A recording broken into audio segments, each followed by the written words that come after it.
اعوذ باللہ من الشیطان الرجیم بسم اللہ الرحمن الرحیم۔ مسلمان کا قتل کرنا۔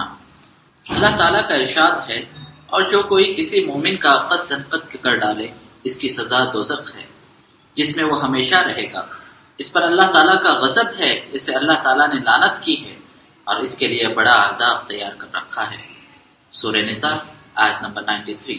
متفق علیہ بخاری اور مسلم کے اندر عبداللہ ابن مسعود رضی اللہ عنہ سے روایت ہے، نبی کریم صلی اللہ علیہ وسلم نے فرمایا، سب سے پہلے قیامت کے دن لوگوں کے درمیان خون خرابے کا فیصلہ کیا جائے گا۔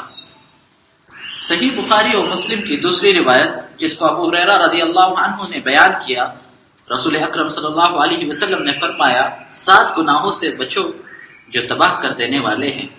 صحابہ رضی اللہ عنہم نے پوچھا، یا رسول اللہ وہ کون سے گناہ ہیں؟ آپ صلی اللہ علیہ وسلم نے فرمایا، اللہ کے ساتھ کسی کو شریک ٹھہرانا، جادو کرنا، کسی کی ناحق جان لینا کہ جسے اللہ تعالیٰ نے حرام قرار دیا، سود کھانا، یتیم کا مال کھانا، لڑائی کے دن راہ فرار اختیار کرنا، پاک دامن بھولی بھالی ایمان والی عورتوں پر تہمت لگانا۔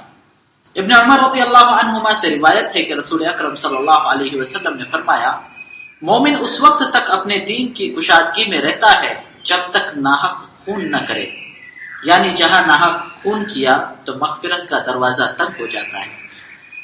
صحیح بخاری۔ پتہ یہ چلا اللہ تعالیٰ کے نزدیک مسلمان کے خون اور اس کی زندگی کی بہت اہمیت ہے، اسی لیے اللہ کے نزدیک دنیا کا ختم ہونا زیادہ آسان ہے اس سے کہ مسلمان کا قتل کر دیا جائے۔ جس نے کسی شخص کو قتل کیا گویا اس نے سارے انسان کو قتل کیا ہے، اس لیے اس جیسے مہلک گناہوں سے تمام انسانوں کو بچنا چاہیے۔ فائدہ: مسلمان کا قتل کرنا حرام ہے اور مہلک گناہوں میں سے ہے۔ نمبر 2، مسلمان کی حرمت اللہ کے نزدیک بہت زیادہ ہے۔ نمبر 3، قیامت کے دن لوگوں کے درمیان سب سے پہلے ناحق قتل کے بارے میں فیصلہ کیا جائے گا۔